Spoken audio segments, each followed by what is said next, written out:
apaan? Waduh, kamu rekam kok. Letak, wah elah anjir.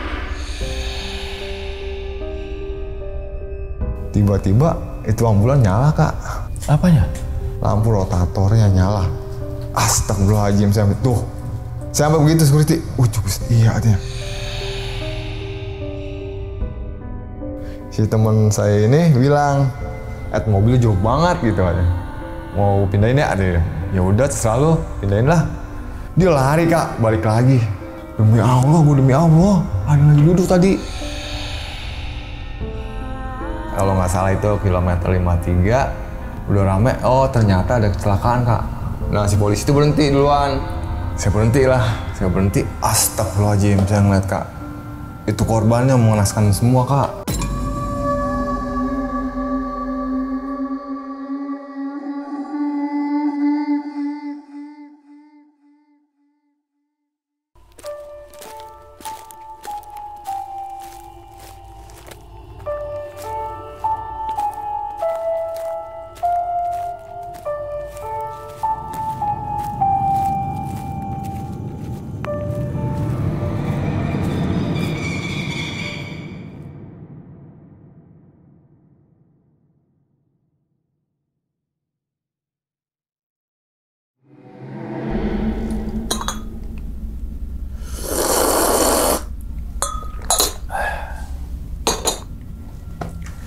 Assalamualaikum warahmatullahi wabarakatuh. Kembali lagi bersama gue Sumar Adi Wijaya atau biasa dipanggil Bang dalam segmen Ngopi Horor. Ya teman-teman semua, pada video kali ini nih atau pada kesempatan kali ini lagi gue tidak akan membawakan sebuah cerita dan namun menghadirkan narasumber yang tentunya mempunyai pengalaman mistis ataupun pengalaman yang horor nih.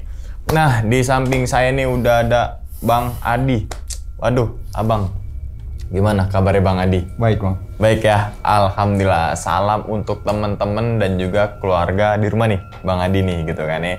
Nah sebelum Bang Adi ini menceritakan pengalamannya ke teman-teman semua, kami ngucapin terima kasih banyak nih Bang Adi.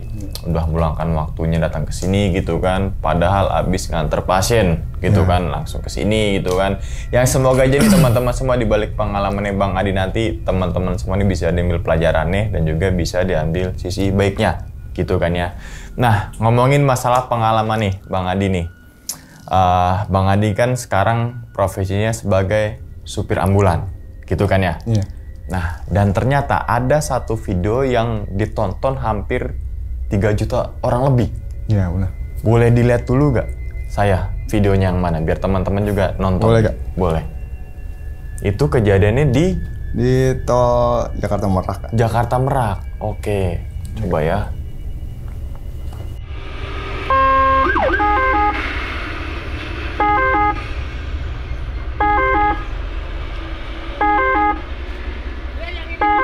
Yang ini dulu, Pak.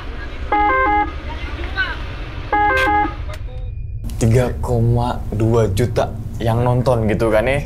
Dan pastinya di selain yang tadi kita tonton yang selama 3,2 juta itu gitu kan ya. Nah, pasti ada lagi nih momen yang dimana sampai detik ini Bang Adi nggak bisa lupain nih. Pasti ya, ada yang terutama yang di Solo, gitu kan ya. Dan nanti Bang Adi ini menceritakan pengalamannya ke teman-teman semua dari awal sampai akhir, gitu ya, Bang Adi ya. Tapi tahan dulu kali ya, Bang Adi nih, kisahnya nih. Dan tanpa berlama-lama lagi, kita langsung masuk aja ke dalam ceritanya. Ngopi horor segera dimulai. Diminum dulu, Bang Adi, silakan kopinya. Bang Adi jadi kayak manggil nama sendiri ya? Sumar Adi Wijaya gitu ya? Sama namanya. Sama. Alhamdulillah. Oke, udah siap Bang Adi untuk cerita nih? Siap. Siap ya? Oke, langsung aja kita sikat.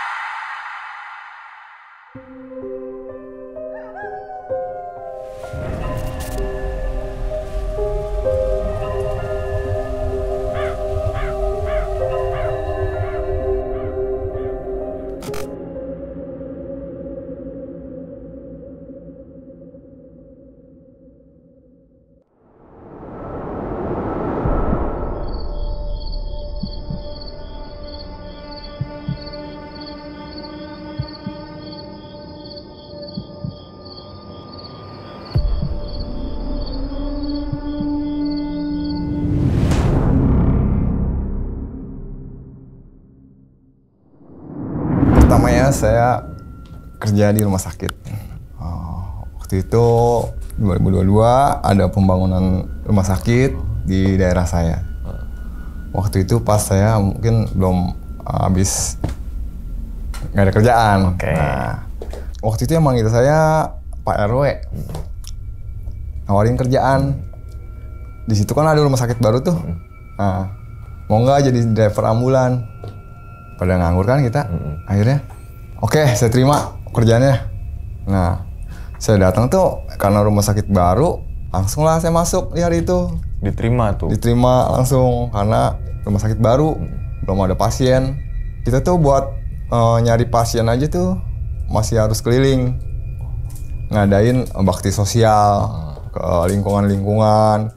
Saya Depok, saya bawa ambulan, pengobatan gratis, terus ke setiap kelurahan, kecamatan, setiap hari kayak gitu, buat dari pihak rumah sakitnya. Rumah sakit, udah. Dan udah mulai banyak pasien, ada yang datang, setiap datang tuh kita jemput, gratis. Gratis tuh? Gratis, datang kita jemput, pulang kita anterin, gratis gitu. Yang penting rumah sakit itu berkembang gitu. Nah, berjalan kurang lebih setahun, udah mulai pada datang sendiri tuh pasien. Saya juga udah mulai udah nggak mulai keliling kayak tahun-tahun kemarin gitu. Pasien udah datang, udah mulai terisi rumah sakit dari lantai 1 sampai lantai 7 waktu itu. Lantai 1 IGD, lantai 2 ruang PK, lantai 3 ICU, dan 4, 5, 6, 7 tuh ranap. Selama saya bekerja tuh bukannya driver aja yang saya pegang. Jadi saya suka ngambilin di luar job desk gitu ya, karena kan masih sendiri. Iya. Rumah sakit itu belum begitu berkembang. Kadang nganter dokter, kadang nganter manajemen, gitu. Dan tahun 2024 tuh udah mulai rame dah. Saya juga udah nambah drivernya. Udah mulai ada shift. Jadi ada bagian shift pagi, siang, malam, gitu. Kadang-kadang saya di pagi, kadang saya di malam, gitu. Dan juga udah mulai ada pasien yang meninggal, udah ada gitu.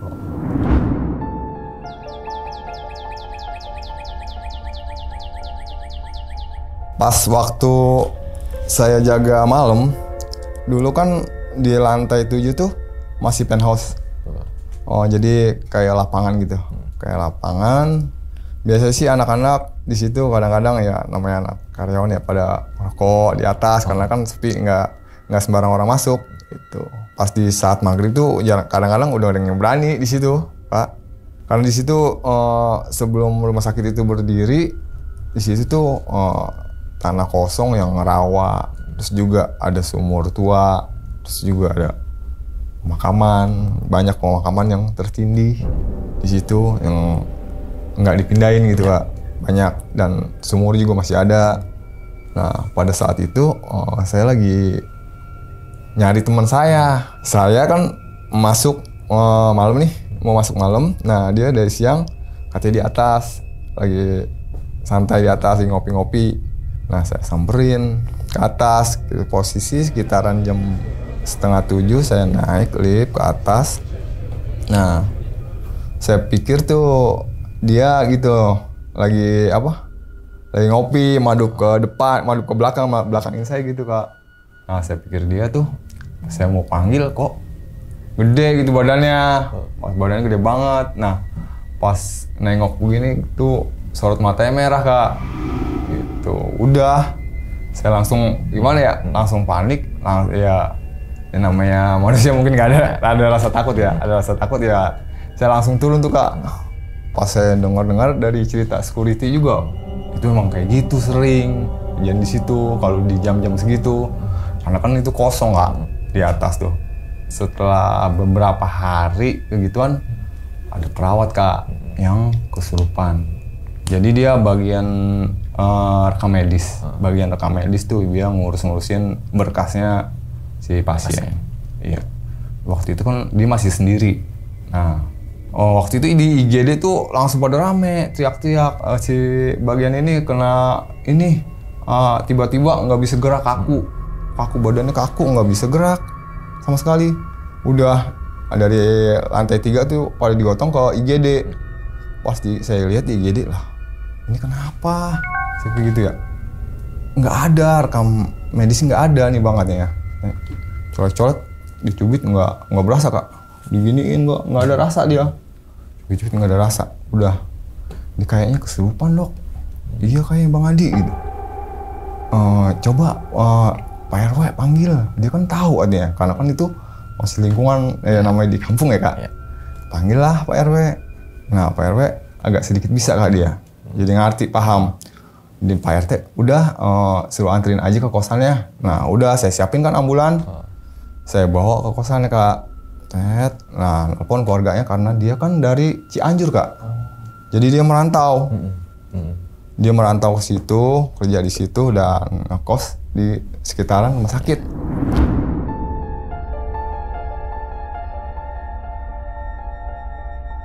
Saya antar ke kosannya, nelpon orang tuanya karena di Cianjur, sorenya baru datang karena kan waktu itu memang belum begitu ramai pasien, saya juga nggak begitu terlalu sibuk, jadi saya tungguin karena dia nggak ada keluarga kak, perempuan gitu. Udah saya tungguin, udah Pak RW tuh manggil orang pinter lah yang paham. Nah beberapa orang pinter ini kewalahan kak, nggak bisa ngobatin, malah si orang pinter ini malah yang kena kak. Si orang pinter ini dia permintaannya cuma kopi sama ayam hitam. Cemani? Iya, ayam hitam tuh mintanya. Itu terus yang dipinta sama kopi kak. Udah, tapi setelah itu dibikinin kopi. Nah dari si orang pinter ini tuh nggak mau kak, nggak mau ngasih gitu. Karena kan ayam cemani mahal ya kak. Nggak mau kasih, ya tetap aja tuh kak. 2 hari kak. 2 hari masih kesurupan yang kaku, nggak bisa gerak gitu. Pada akhirnya ada orang pinter yang ketiga nih setelah PRW, ada lagi kak. Nah si orang pinter ini nyaranin emang harus dibeli itu ayam cemani ini, katanya kata si orang pinter tuh yang punya wilayah situ, katanya si Mata Merah yang saya pernah lihat tuh di atas. Nah setelah dibeliin ya nggak lama kak, si yang ngobatin ini kena juga kak, kesurupan juga. Tapi dia itu sih emang saya nyaksin sendiri ya, emang saya di situ gitu, emang nggak ada keluarganya gitu, keluarganya di sore dia datang. Nah kesurupan dia kayak punya gimana ya, keluarga tuh orang gitu semua, pintar gitu ya. Ada lagi perempuan datang, kayak gimana ya, dia ngadepin kayak semedi gitu berdua-dua. Saudara-saudaranya akhirnya dia hilang tuh katanya. Udah, entahlah saya nggak paham ya, mereka yang paham. Udah, setelah itu dari pihak yang bersangkutan rumah sakit mengajukanlah pembelian itu. Mungkin bener lah ini karena kan mungkin banyak yang terlupakan di lahan pembangunan rumah sakit itu. Ya pada akhirnya ya udah kak, setelah itu sama kopi sama yang dipinta ayam hitam, akhirnya si Gina udah mulai tuh bisa. Tadinya dia kak asal dipegang itu enggak berasa tuh, tapi dia ketawa kak, ketawanya kayak Langking gitu. Langking kiki gitu, kayak gitu, serem loh, tahu yang bikin merinding dah. Setelah itu beres, dia permintaannya dipenuhin, ya udah sembuh. Itu udah bisa langsung, besoknya dia bisa langsung masuk lagi kak. Gitu. Terus sehari-hari saya ya kadang-kadang gini kak, misalkan sepi nih, kadang-kadang kita suka jangan sampai mandiin mobil ya. Kalau mandiin mobil tuh mistis banget. Pasti dah ICU entah IGD, pasti aja kita nganter, pasti aja ada kerjaan. Gue nggak percaya bang, kata teman gue gitu, kayak Arman nih. Arman gitu, coba aja mandiin, dia bilang gitu. Pas dimandiin dah man, mandiin mobil. Ya nggak lama kak, paling langsung kontan dah gitu ya.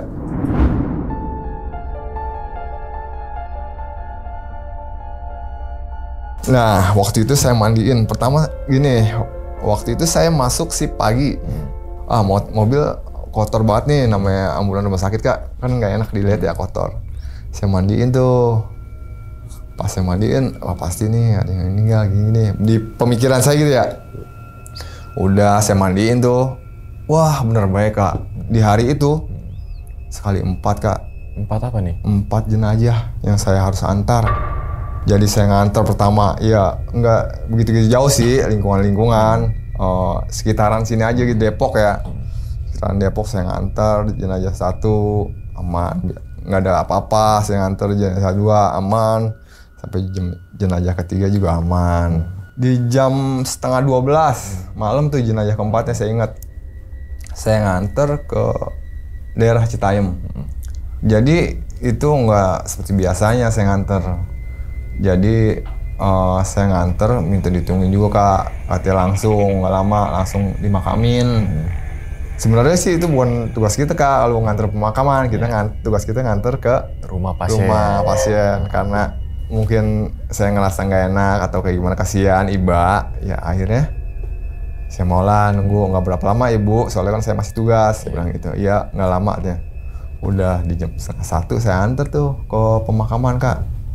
Nah di pemakaman udah selimut rumah sakit masih ada tuh Kak, saya bawa. Udah pas saya udah selesai di pemakamannya, saya nganter, nurunin, mindahin ke dekat liang lahat. Saya langsung balik, saya jalan karena gelap posisinya. Tiba-tiba tuh di belakang itu spraynya itu abur-aburan Kak. Gini-gini di belakang mobil saya. Apaan sih? Udah saya anggap biasa gitu ya. Udah saya jalan, udah. Sampai di rumah sakit tuh udah, karena udah malam, karena mobil udah beberapa jenazah saya mandiin lagi kan Kak. Dan saya juga udah mulai lelah, udah capek gitu ya. Shift malam tuh capek kadang-kadang. Mandiin, bersihin semua, kita bersihin pula. Nah saya kecapean, emang kan kebiasaan saya suka sering tidur di dalam ambulan. Karena kan tempat nyuci mobil itu di bawah. Ya tempatnya sepi. Agak jauh lah dari gedung itu. Kurang lebih di jam berapa ya pas saya bangun tuh sih, kira-kira jam 3 gitu ya. Di jam 3 tuh pas sebelum ini saya kayak dipegangin Kak. Itu benar-benar kayak nyata banget gitu ya. Saya dipegangin 2 pocong di kaki sama di sini Kak. Dipegang, yang saya nggak bisa bergerak sama sekali. Saya kebangun tuh, buka pintu itu susah semua. Akhirnya saya lompat ke depan Kak, ke depan kabin depan. Lewat pintu depan saya bisa baru Kak. Itu langsung merinding saya kalau ingat itu. Udah saya kabur langsung. Ya namanya, ya setiap hari kita ngadepin kayak gitu ya, namanya awal kayak gitu ya, bukan ada rasa takut gitu Kak. Saya langsung ke atas nyamperin security. Sambil usat dah. Nggak bisa ngomong, gagap. Ambil mobil ada saya gitu sambil gagap, mobil di bawah gitu. Ngapa tuh? Usat deh. Saya cerita tuh sama security. Dipegangin pocong. Buset, lu gila lagi tidur di ambulan. Ya kan kayak biasa, cuman naruhnya di bawah tuh mobil. Udah, akhirnya saya minta dianter sama security buat tuh ngambil ambulan. Saya ambil mobil ke atas, berdua security. Saya parkir di depan. Nah, udah saya matiin. Saya ngopi di depan tuh di pintu parkir. Udah saya ngopi-ngopi. Lah, tiba-tiba itu ambulan nyala Kak. Apanya? Lampu rotatornya nyala. Merah gitu, Dok. Merah, nyala. Astagfirullahaladzim, saya tuh. Saya sampai begitu security. Iya artinya. Astaga, lu lupa kali matiin. Lu kan tadi emangnya dihidupin sirinanya? Enggak dihidupin. Itu nyala Kak. Ya ilah gimana ya? Kayak di perasaan nih, bener. Udah, akhirnya kan gimana ya? Udah coba sih lihat kali ada yang koslet, dibilang gitu. Ya koslet apanya, orang setiap hari dipakai nggak ada yang koslet. Udah akhirnya saya ngopi, saya bilangin, nggak mati-mati Kak. Saya samperin, saya lihat mati posisinya. Posisi kan namanya modul tuh, ada modul sirine, itu harus dihidupin Kak, stekin. Itu keadaannya mati. Dan nggak mungkin nyala dong. Nggak mungkin nyala dong. Heeh. Akhirnya saya bingung, saya cabut lah kakinya. Mati. Heran dari mana di situ? Sedangkan kan stop kontaknya mati.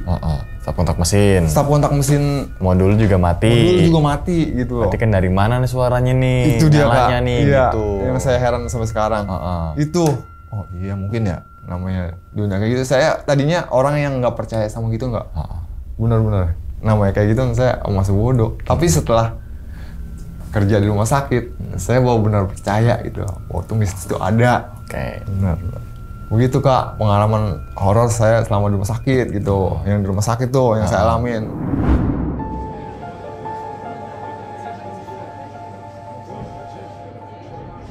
Di tahun 2024 saya udah jadi koordinator tuh, udah mulai jarang, paling ngecek paling pasien-pasien emergensi itu harus saya yang merujuk ke rumah sakit tujuan. Kayak gitu, udah ada beberapa driver yang teman-teman yang saya ajak masuk rumah sakit juga. 2025 saya akhirnya resign Kak. Belum lama ini saya resign. Nah tapi saya masih sering dapat panggilan dari rumah sakit, minta perbantuan untuk menganterin jenazah yang keluar kota, ke daerah-daerah lah. Itu keseringan ke saya nelponnya. Nah waktu itu saya ditelepon dari IGD untuk nganterin jenazah ke Solo. Dari Depok berarti ya? Dari Depok ke Solo. Nah posisinya si pasien ini laki-laki sekitaran umur 24 lah. Sekitaran 24, masih muda, masih single. Nah dia katanya jatuh dari kamar mandi. Untuk memastikan udah meninggal apa belumnya, dibawa ke IGD. Nah, IGD dinyatakan sudah meninggal. Nah, pas saya lihat jenazahnya itu lukanya cuma sedikit Kak. Ada luka di kepala, bolong. Sini kecil dan darah juga nggak begitu banyak. Ada darah gitu, nggak banyak gitu ya. Udah. Kan di tempat rumah sakit itu belum ada pemandian jenazah. Jadi dari rumah sakit itu jenazah tuh kalau diantar masih mentah. Maksudnya belum dibersihkan, Ya, belum dikanfanin, belum dimandikan, pokoknya masih ya udah mentah aja gitu ya, sebegitu adanya. Akhirnya saya ngomong sama keluarganya ke Solo, ini kan ada, karena bukan dari pihak rumah sakit, ambulan luar, ada biaya, gini-gini saya jelaskan, mungkin ke keluarga oke, cocok. Nah, pas saya berangkat tuh posisinya di jam 4. Jam 4 sore kami berangkat, waktu itu sama temen, tapi bukan Arman. Nah, berangkat, kita masuk pintu exit tol Sawangan. Perjalanan itu kira-kira di kilometer 314 kalau nggak salah. Kita istirahat makan Kak. Nah, kita istirahat makan berdua sambil nunggu sepupunya si korban. Kalau parkir kan agak jauh tuh. Kita parkir. Nah, kita nyari makan yang kita mau tuh, ternyata yang kita mau makannya agak jauh Kak. Dari mobil. Nah, si teman saya ini bilang, mobilnya jauh banget gitu katanya. Mau pindahin ya? Ya udah terserah lu, pindahin lah. Udah mana kuncinya diambil lah sama dia. Saya pikiran ini berani tumben pagi sendirian ngambil mobil. Saya biarinin, udah. Dia lari Kak, balik lagi. Sambil tersigap gimana ya? Set dah. Ambil begitu. Lagi duduk gitu. Terus saya, masa sih katanya? Iya, lagi duduk katanya. Udah Kak, yaudah yuk samperin. Saya samperin, mana nggak ada, saya bilang gitu ya. Ya Allah kata, demi Allah, ada yang lagi duduk tadi. Udah. Saya ambil tuh, saya geser berdua mobil pindahin. Cerita, beneran. Pas saya lihat Kak, itu ternyata darah udah nguyap Kak. Darah. Wah pantes, saya pikir gitu. Ada luka segini, pikiran saya tuh darah nggak ngocor Kak. ternyata udah banjir darah kak. Dalam ambulan berarti itu ya? Dalam ambulan saya. Darah itu semua. Pantes kata gue bau amis. Udah tuh, kita udah gimana kak, sekarang gini lah, kita bersihin dulu nih. Percuma ada darah mah pasti kita diikutin yang hal-hal begitu terus. Udah kita bersihin dulu tuh darah. Kita minjem di toilet rest area. Ember kita bersihin dulu tuh, dua-dua. Sampai security nanya, itu ngapa bang gitu. Namanya jenazah masih mentah itu kan gimana, takut gitu ya, walaupun kita bawa ambulan karena kan belum diapa-apain kak itu jenazah gitu loh. Kita bersihin, izin pak, kami ini mau nganter jenazah ke daerah Solo, cuman kita mau istirahat makan, terus kita mampir ngecek ini posisinya, security-nya lihat pak, itu kak, security lihat kok darah mulu bang, iya ini jenazah belum kita dari pihak rumah sakitnya belum dibersihkan, gitu, mau dibersihkan di rumah duka di Solo, oh gitu ya, udah. Silahkan bang, kata dia, saya bersihin tuh, udah bersih, rapih, udah. Kita jalan, ya baik-baik aja kak.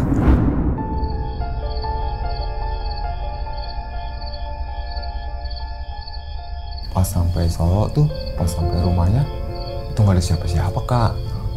Belum ada siapa-siapa. Jenazah kita turunin tuh, ya cuma nyambut, cuma ibunya aja, sama kakak ibunya. Nah pas kita turunin dari bed ambulan, darahnya ngerojok lagi kak. Bukan yang netes, tapi kayak gimana sih, gitu kak. Udah kita turunin tuh, kita bersihin lagi ambulan. Nah kita bersihin lap-lap lagi, udah. Kita disuruh ngopi dulu, kita ngopi tuh.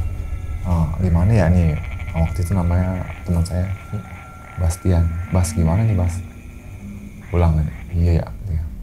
Ada ini gue juga nggak kayak biasanya nih nganter begini. Udah. Nanti kita steam dulu ya. Iya kayak steam memang. Akhirnya setelah ngopi di jam 2:30-an itu kita balik ke arah Jakarta. Udah. Nah waktu itu Solo pedalaman kak itu. Posisinya jauh lah dari kota. Jauh. Di perjalanan itu saya sih nggak lihat ya, tapi tetap Bastian yang lihat kak, sampai teriak-teriak, masih ada di belakang kak, masih duduk. Jadi posisi duduk begini kak, duduk begini aja kak nih, di dalam ambulan. Dilihatnya dari spion depan, yang tengah itu ya? Spion tengah. Bastian lihat begini, dia begini. Bas ngapa sih Bas? Ngapa sih Bas? Diam aja tanya, Bas ngapa sih? Lu nggak lihat loh? Saya lihat, ya nggak ada kak. Bastian lihat, ditaprak lah sama Bastian pionnya. Udah Bas, kita nyuci dulu lah, berhenti dah di tempat ramai. Dan tempat itu posisi masih jauh kak, masih di pedalaman, masih kanan kiri itu pohon jati. Solo tuh masih banyak pohon jati. Masih kita nyari dah, Stiman terdekat tuh sahabat ya, Stiman. Akhirnya ketemu di nggak jauh pintu tol. Masuk pintu tol, itu pun di pom bensin, nggak Stiman. Jadi kita bersihin. Nggak steam, jadi kita bersihin lagi, ternyata masih ada darah nempel. Waktu itu kan mobil saya masih baru, tuh masih ada sarung plastik. Nah bagusnya di plastik itu kak ternyata, jadi plastik ngelepit tuh masih darah, banyak darah kak. Udah saya bukain tuh plastiknya semua mobil saya. Saya bukain, saya buang di jalan tol tuh. Setelah darahnya bersih mah udah, nggak gimana-gimana lagi. Pas sampai di rumah, dan juga di rumah tuh udah beberapa kali ya, sering kali gini loh. Pas nyampe rumah tuh, biasanya kalau habis dari jauh-jauh tuh, bukan saya yang bilang kak, tetangga yang bilang. Siapa sih malam-malam masih mainin ambulan di dalam, rotakan terus, segala rotator nyala-nyalain. Sering kali kayak gitu kak. Masih orang kagak ada siapa-siapa. Saya bilang gitu aja.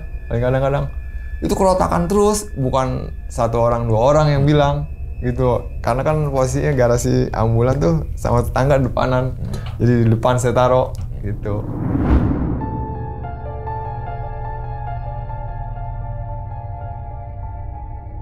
Nah selanjutnya saya ditelepon lagi dari IGD kak, untuk nganter jenazah ke daerah Serang lah sana. Itu jenazahnya perempuan. Nah, saya nganter temanin Arman, terus jenazah nih ditemanin suaminya di belakang. Saya jalan, itu waktu itu kejadiannya pagi, masuk tol Serang, Jakarta Serang, terus aman-aman aja. Nah, terus nggak lama setelah beres kita nganter jenazah, itu kita langsung balik dari arah Serang menuju Jakarta. Nah, kita beriringan sama mobil polisi. Nah, beriringan masuk tol, dari dalam pintu masuk tuh udah beriringan sama polisi. Beriringan terus di jalan tol Jakarta Merak. Terus di kilometer 53 kalau nggak salah, itu kilometer 53 itu dari jauh udah rame Kak. Udah rame, oh ternyata ada kecelakaan Kak. Nah, si polisi itu berhenti duluan. Nah, saya dipegat tuh. Aduh, dah ini malah ada tugas nih. Dipegat sama yang udah pada mau nolong itu. Pegat lah, udah. Polisi nggak Pak? Kosong. Kosong Pak, tolong dulu Pak ya, ibu-ibu tuh Pak, silakan Pak. Mau bawa mana? Silakan saya Pak. Astaga, cari nih, garis terdekat ya. Buset, mana? Waduh, kamu rekam kok. Udah tak, wah elah hancur.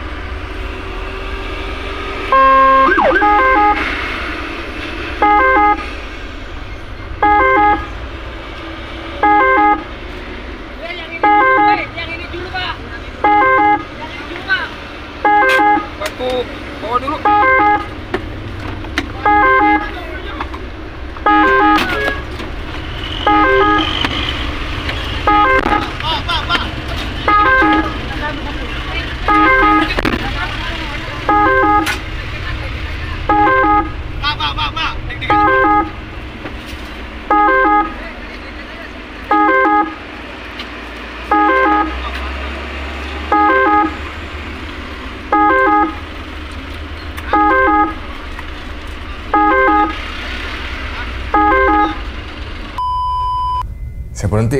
Saya berhenti, astagfirullahaladzim, saya ngeliat Kak, itu korbannya mengenaskan semua Kak. Kayak gimana keadaannya?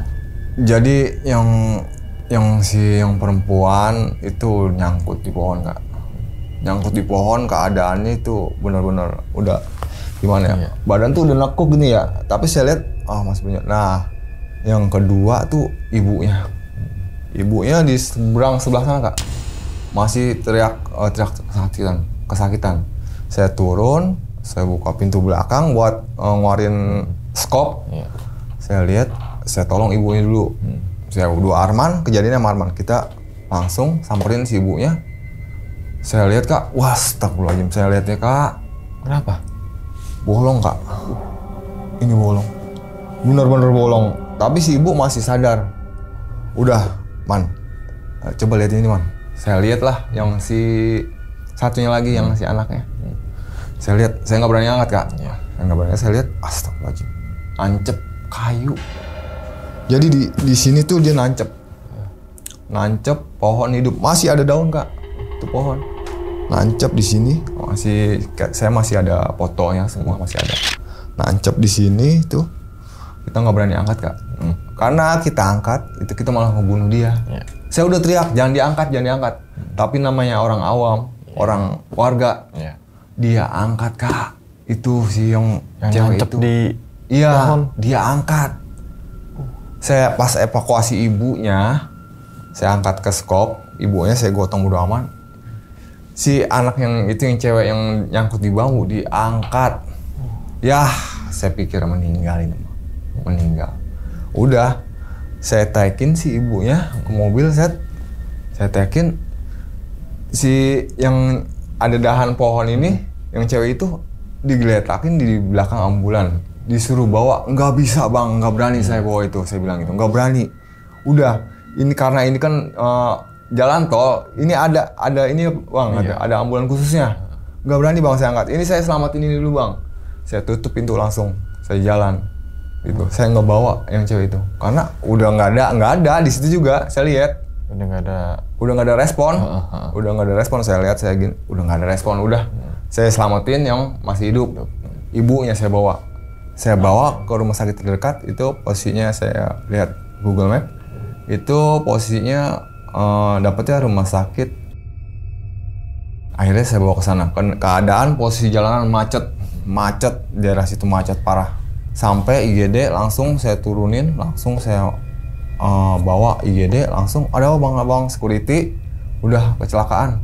Kita kan emang udah langsung masuk langsung masuk IGD, masuk udah. Nah terus saya ditanya-tanya dong, karena kan ini pasien laka gitu. Tanya-tanya dia bilang, iya ada laka, masih ada lagi nggak korbannya? Dokter nanya, ada dok, masih 3 orang lagi, mungkin lagi arah ke sini karena sama polisi, saya bilang gitu. Udah, setelah itu nggak lama, selang 30 menit lah, nyampe lah mereka. Yang nyampe tuh 2 kali nyampe. Jadi yang si jenazah yang udah meninggal tuh diangkut pakai mobil bak.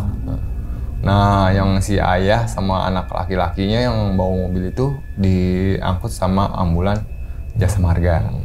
Tuh, udah. Setelah itu saya banyak pertanyaan. Saya kan di situ buat saksi atau apa namanya kecelakaan. Saya duduk diam di situ sambil bersihin mobil karena darah mulu Kak. Di bed saya itu ada juga videonya masih. Darah, bednya darah semua. Itu darah si ibunya. Udah, setelah itu ada juga tasnya semua di mobil saya, handphone apa semua saya serahin ke pihak rumah sakit. Ini yang dibawa sama korban-korbannya, saya kasihin ke pihak rumah sakit sampai barang-barang itu udah dikembalikan ke si keluarganya. Saya nyaksiin gitu. Setelah beres, saya minta izin balik sama orang pihak tol sama pihak rumah sakit. Kami balik Kak. Nah, awalnya gini Kak tuh, pagi-pagi yang sebelum nganter ke Rangkas Bitung tuh Arman nyeletuk gini, ya cuma ke Serang bukan ke Sumatera, jenazah digituin Kak sama si Arman. Nah, pas balik abis laka itu langsung ditelepon Kak, ada telepon lagi. Telepon, Bang, ini ada jenazah lagi nih katanya. Tapi ke Sumatera, astaga. Kami baru pulang evakuasi laka, itu langsung berangkat lagi Kak ke Sumatera.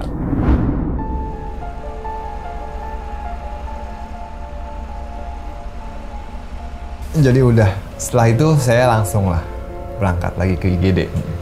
Karena kan emang ya walaupun saya udah bukan di rumah sakit juga, IGD selalu ngubungin gitu ya kalau ada jenazah luar kota apa. Saya berangkat lah, saya untuk memastikan lihat kondisi jenazahnya. Dan pada saat saya lihat tuh kondisi jenazahnya benar-benar lumayan gosong kan. Namanya kesetrum dari jam 6 sore sampai jam 10 malam baru ketahuan. Gitu. Jenazah perempuan. Nah, waktu itu kejadian dari jam 10 tuh, jam 10 udah masuk rumah sakit. Itu beres-beres kita nganter itu di jam 3. Selesai administrasi, selesai nunggu keluarga semua. Di jam 3 kita mau pindahin ke ambulan. Itu keadaannya masih mentah juga. Belum diapa-apain. Yang kayak masih luka-luka, tangannya sobek, kena ini yang listrik. Kita mau pindahin sama Arman. Mau pindahin perempuan jenazahnya mungkin ya. Pas saya mau angkat, itu apa gimana ya? Saya ngerasa ditendang Kak. Kayak gerak gitu, tendang. Saya langsung berhenti. Udah Man, jangan. Keluarganya aja ntar. Nunggu keluarganya. Udah. Ya benar-benar berasa kayak nggak mau gitu Kak. Kayak nggak mau diangkat. Nendang gitu. Udah, saya doangan berdua Arman nih, udah tinggal Man. Saya tinggal nungguin keluarganya lah, si cowoknya ini. Udah, Bang, ini kan perempuan ya. Saya beralasan, karena ini perempuan, kalau saya ngangkat bukan muhrimnya, saya bilang gitu. Akhirnya dipindahin lah sama keluarganya, yang pindahin ke bednya. Udah, kita angkat, pindahin ke ambulan, rapih.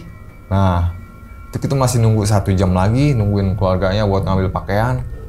Karena kan dia pikir kita ke Sumatera, lumayan jauh, perjalanan sekitar 12 jam. Udah akhirnya kita berangkat di jam 3 lewat sampai di Merak itu jam 4:30 kalau nggak salah. Kita ngambil eksekutif. Udah karena eksekutif kita paling di depan. Parkirnya. Dan si cowoknya ini tuh yang gimana ya, di perjalanan aja udah lebay banget Kak. Maksudnya agak lebay lah gitu ya. Segala apa aja gitu, misalkan dia nggak mau dipeluk gitu aja ya, namanya jenazah gitu ya.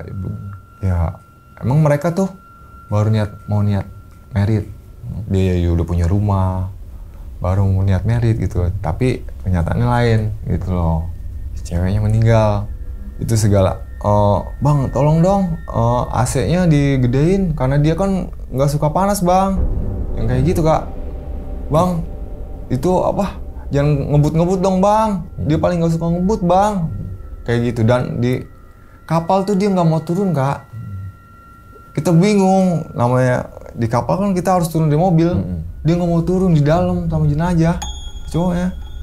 Sampai Sumatera tuh begitu terus Kak. Ya kita jadi driver gimana ya, kita mau gini serba salah, kita kan ngejar waktu, takut gini loh, lebih dari 6 jam 7 jam tuh namanya jenazah ya, itu kan udah mulai nggak enak gitu wanginya.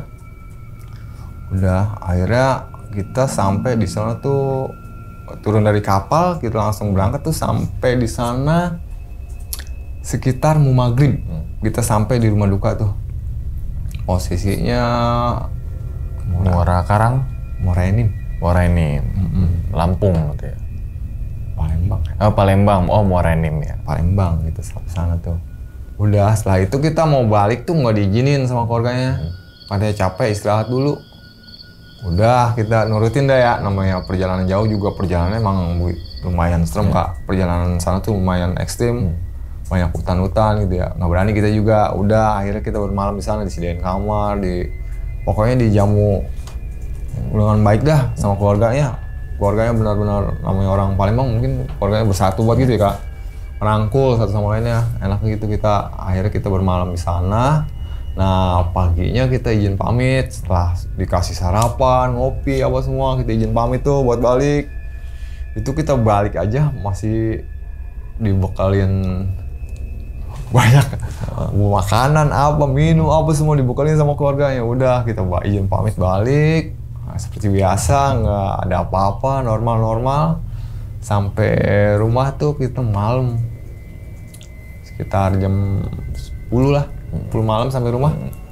Nah di rumah itu ya seperti biasa Kak, kalau habis dari luar daerah gitu. Bukan saya yang bilang, tapi tetangga pada bilang kerotakan rame di dalam ambulan kayak gitu, sering kali kayak gitu. Jadi itu dia Bang, cerita pengalaman saya yang bisa saya bagikan. Jimin dulu silakan Bang Adi. Oke, jadi itu ya teman-teman semua nih pengalaman dari Bang Adi saat menjadi supir ambulan gitu kan, sampai detik ini juga kan ya. Iya Bang. Berawal dari rumah sakit gitu kan, terus rumah sakit baru buka, ngelamar pekerjaan, apa aja pokoknya selagi ada kesempatan dan menghasilkan uang, hajar kan gitu kan. Tanpa mikir nanti takut, nanti ini kapan majunya kan gitu ya. Yang penting ada kesempatan, sikat aja gitu kan ya. Tadi pertama kan di rumah sakit dulu tuh, yang tadi rumah sakit sepi, ambulan pasti keliling untuk mencari pasien gitu kan ya, sampai akhirnya pasien tuh banyak gitu kan ya. Dan dulunya ternyata di situ di rumah sakit itu kayak sebelum pembangunan ada makam yang belum dipindahin, berarti apa gimana Bang? Iya, ada sebagian yang dipindah, ada yang sebagian nggak ketahuan karena udah yang nggak ketahuan ya, gitu kan ketahuan. ya. Oke, penasaran tentang kisah ke profesi sebagai supir ambulan nih sih Bang, ketimbang yang di rumah sakit sebenarnya nih gitu kan ya. Nah, supir ambulan itu kan pekerjaan yang sangat mulia ya, berkah, gitu kan, barokah, terus kemudian pejuang kemanusiaan tanpa tanda jasa. Nah, walaupun nggak kenal ketika ada laka lantas, ada butuh pertolongan, selagi kosong kita anterin, ya, kan gitu kan. Kita tolong. Tanpa gimana, ini administrasi gini-gini, anterin dulu, anterin itu dulu. kan masalah yang lain halnya belakangan, gitu kan ya. Namanya itu kan butuh penanganan cepat, gitu kan ya. Nah, supir ambulan itu kan Bang, ketika misalkan kalau bawa jenazah kan kita dipacu oleh waktu ya.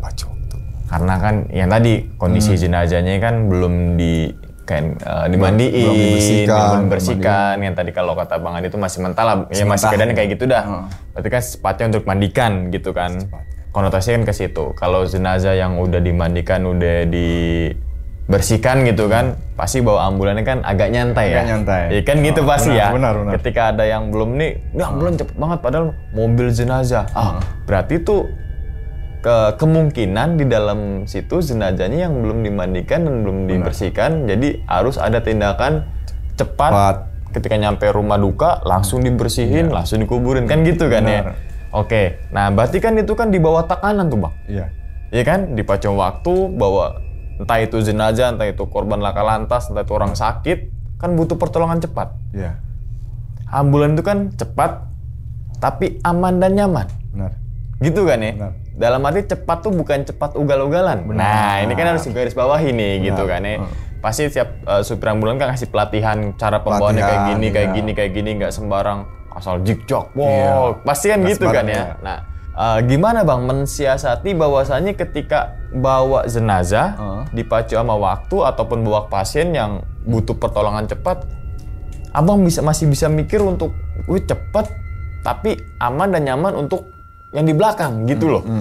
Kita ngelihat keadaan lalu lintas juga ya. Misalkan kita di daerah misalkan Depok misalkan gitu ya. Kan agak padat tuh. Iya, kalau agak padat kita paling nelfon dari pihak relawan. Relawan yang motor itu ya? Iya, motor itu. Kayak ini kan tuh. Ya, yang bukain jalan. Iya, yang bukain jalan. Itu kita telepon, minta bantuannya. Itu mereka selalu siap Bang. Kapanpun dan dimanapun? Selalu siap. Dan jam berapapun? Siap. Dianterin kemanapun deh, gue anterin? Diantar pasti, dikawal sama dia, maksudnya dibukain jalan, Oke, didampingin biar berarti cepat. Kan itu kan mempermudah daripada jalannya ambulan itu sendiri dong? Bener, jadi mempermudah akses laju. Iya, lebih cepet kan gitu, karena udah dibukain jalan duluan kan gitu kan. Dibukain jalan. Ya kadang kan ketika ada ambulan, yang pasti kan sirenanya tuh beda tuh. Ada yang lagi urgent, ada yang kalau bawa jenazah agak beda lagi gitu ya, agak pelan, alunannya gitu kan ya. Nah, sering banget nemuin ketika ambulan itu kayak DB atau apa gitu yang kencang tuh, kayak bawa gawat darurat deh gitu. Darurat deh. Kalau lebih cepat kan? Lebih cepat. Iya, terus kan. Tapi ketika nggak ada satu relawan di depan nih, kendaraan tuh nggak ada yang minggir tuh. Padahal ambulan ini lagi darurat. Darurat, iya. Terkadang gitu yang terkadang gitu kan. Terkadang ketika dibuka, bukan anggota keluarga, ketika mobil ambulan jalan, ngikut tuh ngekor. Itu kan bahaya. Bahaya bagi dianya ngikut. Benar. Makanya itu jangan sering kan. Pasti apalagi kalau itu lagi kondisi macet dah pasti dah. Iya kan? Belum anggota keluarga, wah cuma 2 doang. Nyelip tuh, hazard nyalain. Dar. Itu terkadang kita kalau misalkan kayak gitu sering kita berhenti buat kita doain gini, mohon izin untuk tidak mengikuti lajunya ambulan. Selain bukan anggota keluarga. Iya, gitu. Kadang kan keluarga paling nggak satu mobil. Satu paling banyak 2 gitu kan ya. Iya, kalau kecuali mungkin jenazah mungkin ada beberapa. Ramai lah. Kalau jenazah begitu kan kita bawanya juga santai. Santai, betul. Kalau emergensi paling keluarga mungkin jarang-jarang gitu yang ikut di belakang. Karena dia tahu. Gitu. Ambulan kayak gimana? Gitu kan ya. Oke. Karena pernah juga tuh ada saudara yang meninggal gitu kan, padahal mobilnya sama yang abang bawa gitu kan, yang mungkin sering ini kan Grand Max Luxio gitu kan sama. Ya. Ketika masuk tol tuh, wah cepetnya bukan main dia, wah nggak kuat nggak kejar ya, nggak bisa ngimbangin, nggak bisa. Ngimbangin dalam arti kan kita yang nggak terbiasa walaupun depan udah ada ambulan, kita takut kayak tiba-tiba rem mendadak kah, ya kan? Jadi otomatis jaga jarak dong kita, walaupun anggota keluarga. Benar. Itu kan udahlah, kita ketemu aja di rest area berapa gitu. Benar gitu. Takutnya gitu kan ya. kita nggak terbiasa, syok, gor, wah kitanya, kan gitu ya. Nah, terus ngomongin masalah ini Bang, tadi kan Abang ada pengalaman di yang viral itu ditonton di TikTok 3,2 juta, itu kan di tol Jakarta Merak di kilometer 53 gitu kan. Berarti kejadian di tahun 2025 baru-baru ini nih ya. Nah, ketika Abang ngelihat sebuah laka lantas nih, misalkan ada yang korban 1, 2, 3, 4, pasti kan lokasi beda-beda. Nggak mungkin blok gitu kan. Satu tempat. Yang pertama kali dibawa naik ambulan, yang nggak ada respon kah? Yang lagi minta tolong kah? Anak kecil kah? Atau yang gimana? Kita kalau lagi ngadepin laka lantas gitu, yang kita tolong ya yang masih bisa diselamatin. Yang masih bisa diselamatin. Masih bisa diselamatin. Dengan catatan misalkan luka parah atau gimana? Iya. Yang luka parah dulu. Luka parah. Tapi dia masih selamat, masih hidup. Bisa diselamatin lah istilah katanya. Kalau misalkan yang kira-kira. Kalau misalkan lecet, nanti dulu. Ya, gitu ya. Karena nih yang ada yang parah hidup tapi parah. Kondisinya gitu kan? Benar. Oke. Karena kan ada luka ringan, luka berat. Gitu saya yang luka berat dulu yang masih bisa diselamatin itu kita evakuasi lebih dulu. Oh, kalau udah nggak ada respon ya nanti. Iya, kalau misalkan ya kita kondisikan udah nggak bisa ketolong nih, ya kita biarin aja. Gitu. Karena kayak gitu kan kejadiannya sebenarnya itu kan di tol ya. Di tol itu punya akses sendiri ya. Betul. Ambulannya seharusnya. Karena itu mungkin belum datang atau kayak gimana. Saya udah lewat duluan karena dijegat ya. Pas banget momennya. Pas banget mungkin. ya momennya kayak gitu kita emang ya kerja di ambulan, masa sih kita nggak tolong? Iya. Keadaan kosong ya. Keadaan kosong gitu kan ya. Gitu, kecuali isi dulu, ya. Kecuali isi gitu loh. Lain cerita dong. Lain cerita kalau isi. Oke, yang diselamatin makanya tadi yang lagi dari responnya minta tolong dan kondisi kan luka parah jatuhnya ya. Nah, gimana nasib si ibu-ibu tuh ketika masuk rumah sakit Bang? Alhamdulillah masih ketolong ya, masih selamat, walaupun banyak ya keluar darahnya banyak. Kritis lah ya, udah kritis masih ya. bisa selamat gitu. Tolong. Oke, kecuali kalau yang nancep itu ya pohon itu. Ya, pohon itu. Dari Abang nyampe tuh udah nggak ada respon dia. Bukan respon ya, dia masih udah beda tuh. Iya. Ini ya udah ketara gitu. Karena saya nggak berani angkat ya resiko ngangkat itu. Oke, berarti ketika ada laka lantas, orang awam itu misalkan kan kita kadang kasihan ya, manusia itu kan pasti deh ketika jatuh jebret, tolong. Tapi caranya ini salah nih maksudnya. Ada cara-cara khusus nggak maksudnya? Ada cara misalkan khusus. Orang jatuh jebret terus naik motor, logikanya di jalanan yang misalkan di depan sini nih, ya kan. Orang jatuh naik motor jebret terus dia tuh diem doang tuh. Berarti kan ada yang dirasa. Iya, ada luka dalam. Kita asal angkut aja buat dipinggirin kan kadang gitu-gitu ngeliat di jalan ya. Karena di tengah jalan digotong di pinggir. Bener. Tuh ada caranya nggak? Takutnya misalnya patah dan sebagainya. Kalau misalkan ada laka lantas gitu, ya sekiranya si korban nih nggak gerak atau gimana gitu, posisinya di tengah jalan, kita mau geserin, itu sebenarnya jangan gitu loh. Biarin dari pihak ambulan atau pihak mana gitu yang paham. Karena kita dengan ngangkat dia sedikit aja tuh udah bukannya malah menolong dia, sebenarnya malah ngebunuh dia. Karena dia nggak tahu. Iya, dia ini aja nggak bisa geser kalau misalkan ada luka patah di sini ya. Dan misalkan digotong pun juga kan harus sejajar gini ya. Iya, kita gotongnya harus sejajar. Rame-rame gitu kan, tapi nggak boleh kepala di atas atau kepala di bawah. Iya. Apalagi kalau dirangkul satu orang doang begini, nah itu takutnya kan tadi mungkin patah atau dan sebagainya gitu ya. Keseringan ini sih kalau ini agak geser sedikit aja nih, udah. Oh iya. Kalau di sini nih yang di tulang ini. Makanya nggak sembarang orang jadi gitu.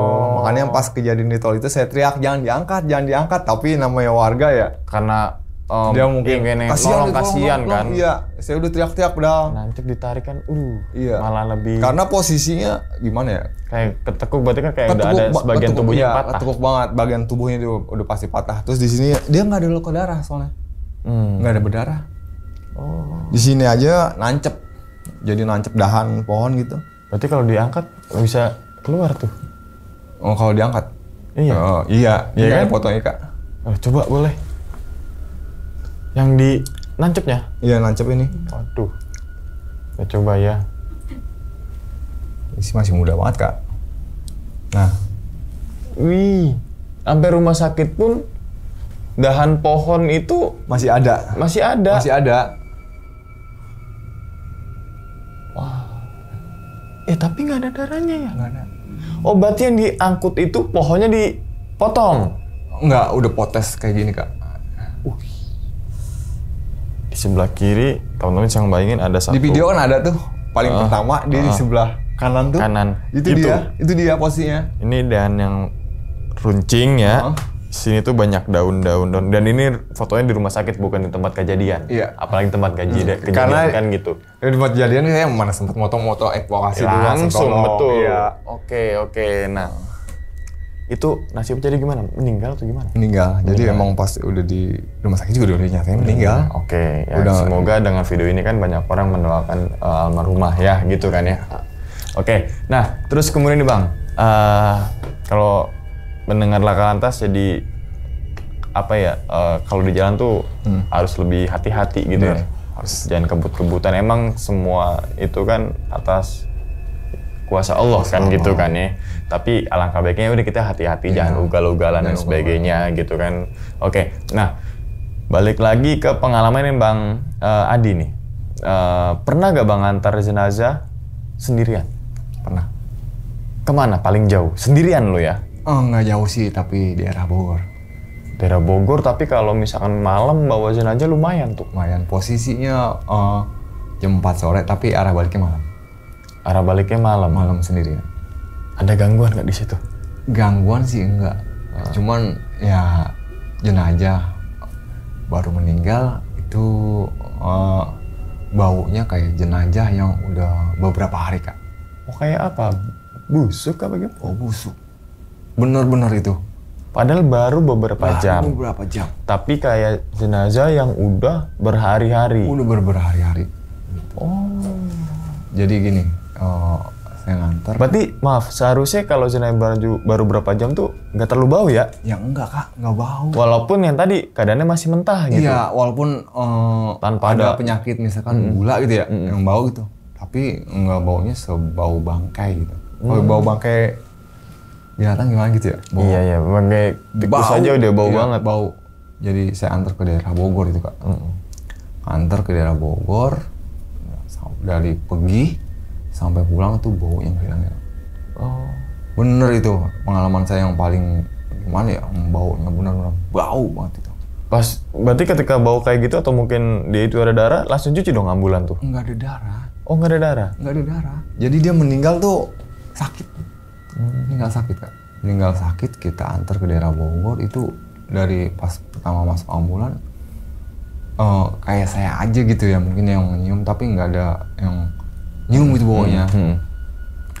Saya antar tuh, ya Allah ya Robi, saya buka jendela, nggak pasang AC ya. Sendirian lagi ya? Sendirian, baunya menyengat banget gitu. Saya antar, saya cepet-cepet turunin, udah, saya rapi, saya bergegas balik itu, baunya nggak hilang-hilang, Kak.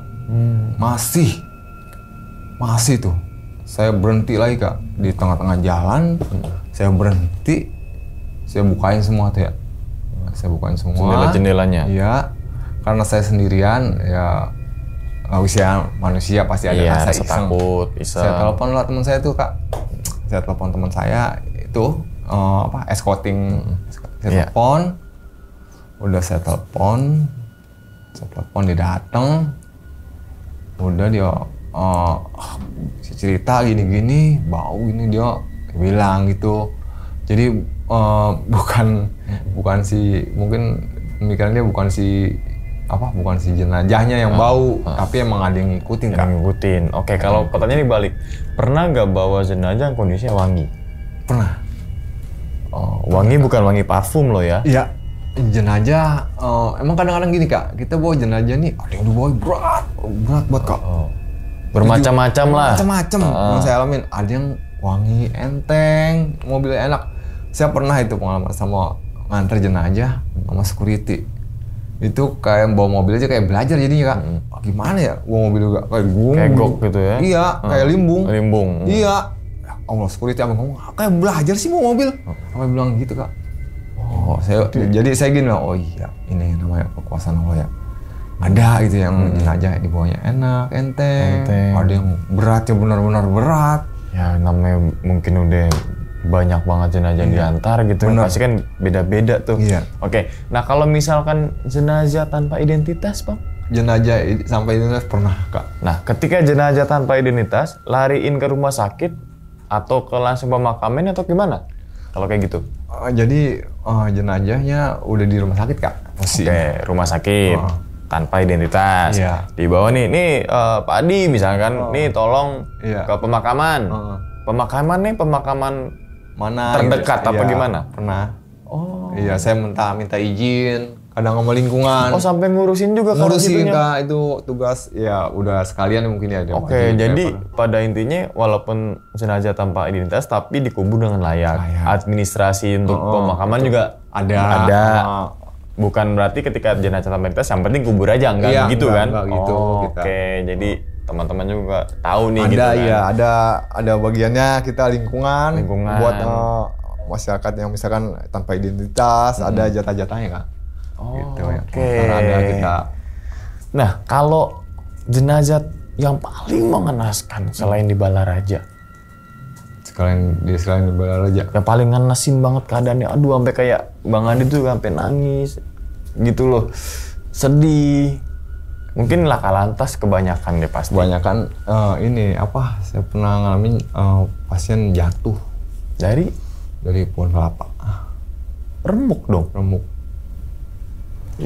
Dari pohon kelapa itu kepalanya ya pecah, pecahnya parah. Kalau mohon maaf banget, kelindas tronton. Ya, sama iya pernah itu juga di pastinya di Jampang itu saya ngeraupin itu Apollo.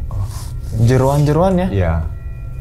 Karena harus dibawa di satu kantong itu ya. Harus dibawa kantong jenazah. Kita Misalnya kan melebur nih, Oh. gitu kan, atau yang utuhnya aja, tapi kan ada serpian-serpiannya, tetap harus dibawa. kita nyomotin tuh di ban mobil. Oh iya Apa itu kita bersihin. Gitu. Karena kan itu Anggota daripada pasti kan, ahli forensik itu kan, harus semua harus lengkap ya, mau apa juga kita ambilin deh tuh, kita comot-comotin, kita Oke. masukin ke kantong jenazah. Berarti kalau kayak gitu Bang Adi udah rasa takut ini kekikis nih. Rasa takut ya Kan pasti ada, ada. gitu kan. Tapi kan kayak levelnya udah level yang enggak. Kalau saya aja ketika ada nih, waduh. Iya. Kayak tadi ngeliat foto aja tuh, apalagi ngeliat langsung, berarti kan emang rasa takut ada. Tapi karena kebiasaan gitu benar. kan Terus juga pekerjaan, otomatis kan rasa takutnya disingkirin. Iya. Walaupun masih ada rasa takut. bener. Kan udah biasa jadi kayak gitu tuh. Jadi terbiasa oleh kebiasaan setiap Iya. hari Kak. Hampir setiap hari tuh benar-benar ada aja rutinitas Yang tadi yang barusan tadi aja nih Iya. kita anter ya. Kita Iya. anter, Bang Adi anter gitu aja ya. iya. Jadi Dari mulai kadang-kadang gini lansia. Kak, kita juga kadang nih nggak sembarangan ngomong gini dalam ngadepin pasien gitu ya. Mana sih nggak ada pasien, jangan ngomong sembarangan gitu. iya. Itu jadi capek sendiri kadang-kadang. Ketika ngomong kayak gitu, makanya Ada aja. omongan itu kan doa. Iya, ada Iya aja kan? gitu. Oke, nah terus Bang, setiap pekerjaan pasti ada sukanya, ada dukanya. Semua bidang pekerjaan, gitu kan. Kalau sukanya pasti dari sudut pandang masing-masing pasti ada. Ada. Tapi kalau dukanya Bang sebagai profesi sebagai supir ambulan nih, Kalau lukanya jadi supir ambulan tuh ya di saat tugas tuh pasien nggak ketolong. Itu kita jadi kayak sendiri. beban moral. Beban moral gitu. Padahal udah maksimal Bang Adi Maksimal, bersama tim iya, itu. Kita udah semaksimal mungkin gimana caranya cepet sampai. Ini baru kemarin kejadiannya Kak. Heeh. Jadi saya ditelepon sama Babinsa.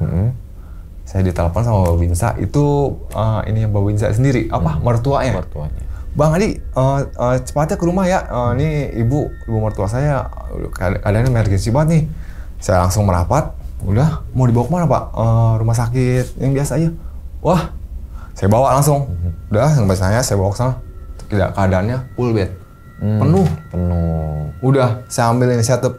Sini, rumah sakit kedua. Penuh lagi Kak. Sedangkan oksigen sama ini pasien udah mulai Ya, nipis. gitu loh. Nggak ada pendamping yang ahli medis juga. Iya. Saya bawa rumah sakit ketiga. Sampai depan IGD udah meninggal. Itu ada videonya masih. Dukanya begitu ya ketika ada bawa pasien untuk dilarikan rumah sakit secepatnya, ternyata nggak bisa tolong. Iya. Padahal Bang Adi udah maksimal gitu. di situ, lebih di situ ya. Jadi kayak merasa, aduh, kayak beban kesal gitu. Kita udah berusaha tapi terkadang dari rumah sakitnya penuh lah. Ada aja lah, Ada aja. jalan lah harus gitu. antrian gini, sedangkan pasien udah emergensi gitu. Iya, jangan di rumah sakit, di jalanan aja deh banyak orang yang belum sadar ketika ada ambulan minggir kan dari situ aja dulu kan. Apa namanya, jadi yang tadi ditekan kan dengan keadaan kan, tapi kita harus berpikir terus gimana caranya bisa nyelamatin nih pasien kan gitu ya. Oke, Bang, kan misalkan nih ada teman-teman yang butuh bantuan, misalkan amit-amitnya ya, saudaranya gitu butuh ambulan, ada komunitas tersendiri nggak dari Bang Adi? Kita ada. Apa tuh? Kita ada grup ambulan Depok. Ambulan Depok, untuk wilayah Depok aja tau? Bebas Kak, gitu. Tapi yang lebih deketnya Depok lah Depok, ya, gitu, komunitas Depok itu, sekitarnya kan. ya komunitas itu adanya di Depok. Dan pasti kan komunitas Depok juga kan punya relasi ke Jakarta dan sebagainya. Bisa hubungi misalkan saya kondisi Tangerang misalkan, ketika hubungi bahas, oh ini ada yang terdekat gitu. Oh. Jadi kita misalkan sesama ambulan, misalkan ambulan dari daerah Tangerang ada apa pecah ban lah apa. Ada kita minta tolong sama anak-anak Depok, ya banyak sering kayak gitu. Atau kita di Tangerang ada masalah trouble sama mobil, telepon anak-anak ambulan. Berarti lebih selain pasien juga kayak itu kebersamaan itu juga ya. Oke. Berarti namanya komunitasnya apa Bang tadi Bang? Ambulan? Ada beberapa komunitas ya. Saya di Depok ini ya kayak ini kan IA ini escorting ambulan Indonesia. Oke. Tapi cabang Depok. Cabang Depok. Korwil Depok. Korwil Depok. Oke. Di teman-teman semua silakan di email ada di Instagram kali ya. Instagram ada, TikTok YouTube gitu ada. Ya. YouTube ada. Oke. Jadi itu ya teman-teman semuanya, kalau bicara tentang ambulan tuh pasti bicara dengan pertama takdir ya. Terus juga kemudian kan apa namanya, siapa sih orang yang mau sakit kan gitu kan, orang pasti mau sehat kan gitu kan nih. Makanya sehat itu kadang ada ininya tuh terkadang apa, sehat itu mahal gitu kan. Oke ya wis, kita doakan semoga Bang Adi ini sehat selalu Bang ya. Amin. Lancar rezekinya gitu kan ya. Salam untuk Korwil Depok. Ya. Gitu namanya. IEA gitu kan, Indonesia Escorting Ambulan gitu kan, terutama di Korwil Depok nih. Korwil Depok yang Mas Adi ini nih masuk dalam komunitas itu gitu ya. Oke, jadi gitu ya teman-teman semua nih ya, pengalaman dari Bang Adi nih saat menjadi supir ambulan bahkan sampai detik ini gitu kan. Sebelum kesini juga beliau mengantar pasien dulu, tetap walaupun ada jadwal syutingan gitu kan nih. Tapi mana dulu yang prioritaskan? Kan gitu kan. Ini lebih urgent nih. Silakan Mas Adi kan gitu kan ya. Bisa aja, jangan biarin aja. Syuting dulu. Kan nggak bisa begitu ya kan. Tetap kemanusiaan itu nomor satu gitu kan ya. Oke. Ya wis, saya rasa cukup ya pada video kali ini. Dan ingat teman-teman semua, cerita dari Mas Adi ini bukan untuk takut-takutin teman-teman semua ketika menjalani sebuah kehidupan ataupun yang lainnya. Tapi ambillah sisi positifnya dan buang sisi buruknya. Sekian dulu pada video kali ini dan nantikan video-video gue berikutnya. Hal gaib itu muncul ketika sugesti kita buruk. Wassalamualaikum warahmatullahi wabarakatuh. Selamat beristirahat. Mas Adi, terima kasih banyak udah hadir. Alhamdulillah. Bungkus.